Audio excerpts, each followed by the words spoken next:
Hello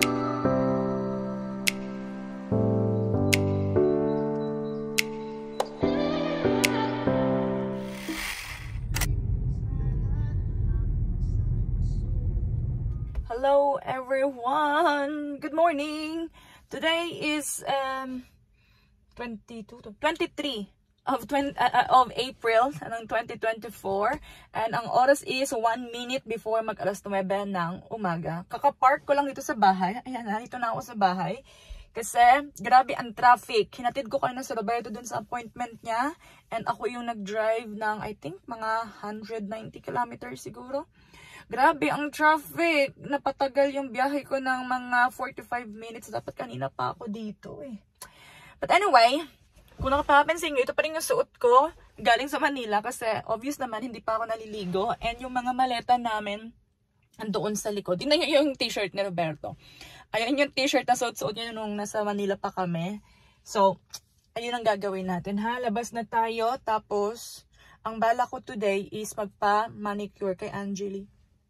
Kasi hindi ako natutuwa sa kuko ko.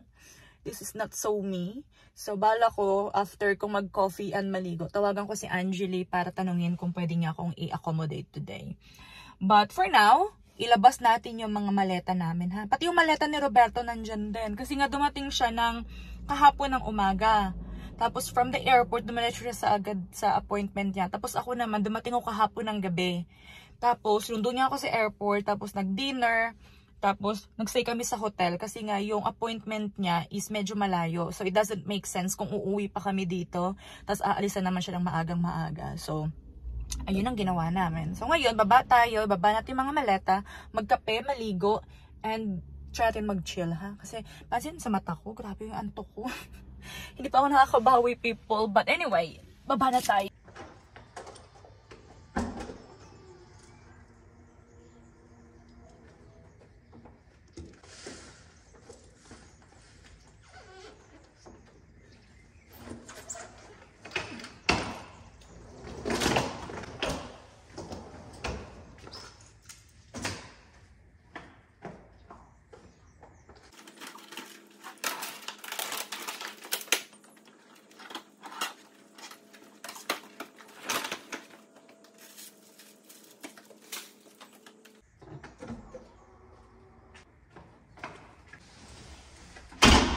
Okay, I'm officially home! Sa bahay na ako after ng ilang buwan. Umalis ako dito January 19 of 2025. And ngayon is April 23rd of 2025.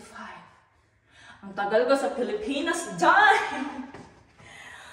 Ay, namiss ko yung bahay. Kinuha ko yung mga letters sa mailbox.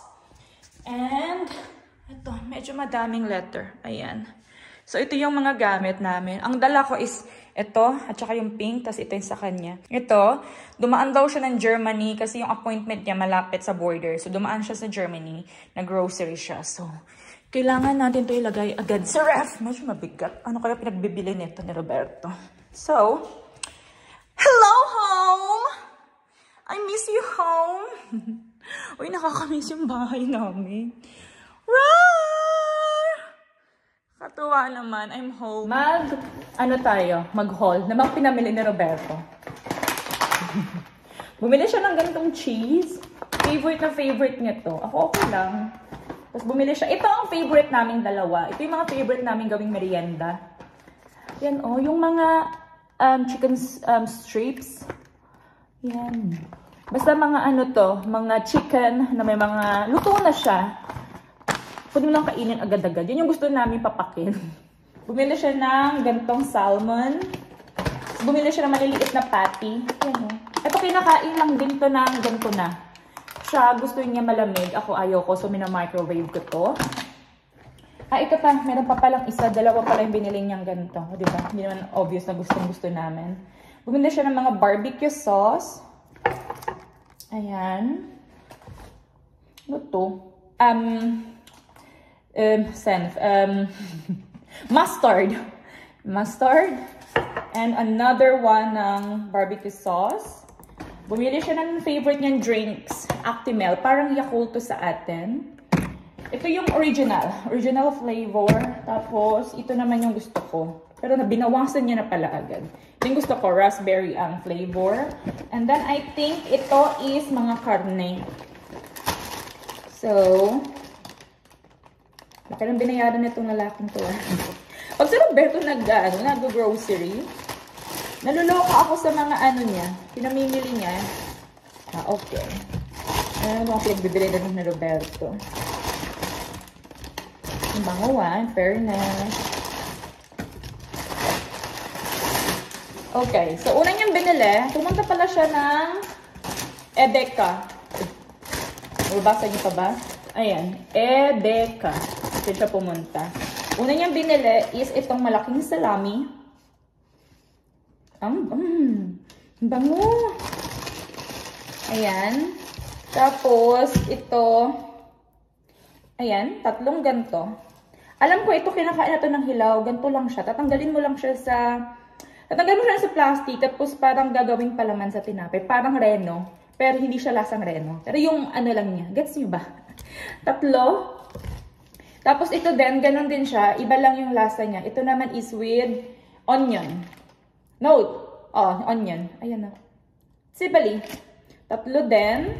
And then last but not the least, itong gustong-gusto niya pala hindi ko bet. Ito. Yan. Hindi siya salami, pero basta same. Kamag-anak ng salami. Okay, so I'm finally home. I'm so happy. Na-miss ko ba yung kusina? Dito ko kayo papatong. Wait, dito ko kayo ipapatong para makita nyo yung kusina. Kasi diba dito ko lagi. Oh, diba? Wala na, nahulog na kayo. Okay, ganyan. Oh, diba? Nakakamiss yung kusina. Nakakamiss mag-vlog. Tapos dyan ko kayo pinapatong sa lagayan namin ng tissue. Nasa tissue kayo. Okay. Tingnan natin kung anong laman ng ref namin. Wow! Walang laman! Okay, walang laman. Which is expected. Mag-grocery na lang ako mamaya. Samahan niyo na lang ako mag-grocery. Kasi wala kaming matinong pagkain dito. Okay. May ako na yan ayusin pag nakapag-grocery na.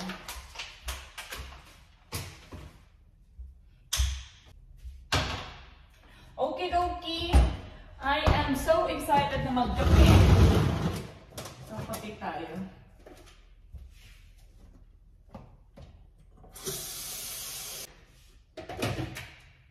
Okay, everyone. So, magko-coffee na lang muna ako. And, maliligo. Yung mga maleta ko, siguro mamaya ko na lang open yun. Wala naman dun mga sisirang food. So, ayun lang. And I'll see you later, people. See you. Update, everyone. Ang oras is 7:41 na ng hapon. Hindi ko pala nakikita. 7:42 na. And andito ako on the way. Kasi susunduin natin si Roberto. Remember, ako yung nag-drive ng sasakyan kaninang umaga. Tapos pumunta siya sa meeting niya, sa appointment niya. So ngayon, susunduin ko siya sa train station. And naabutan ako. Bumaba na yung barrier para sa train. So naabutan ako. Pero, yes, I think mauna siyang lumabas ng train bago ako dumating. Pero andito na rin naman yung andito banda yung train station. So kunting kembot na lang, nandun na rin naman ako. Siguro maghihintay lang siya mga 30 seconds.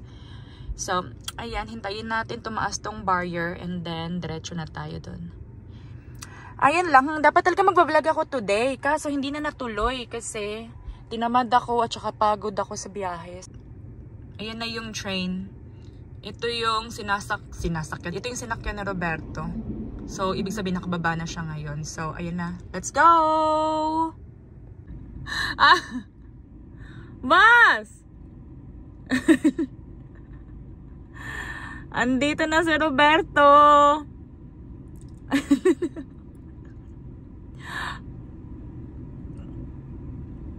Maambon-ambon pala. Magrereklamo ya, bakit dito ako nakapark?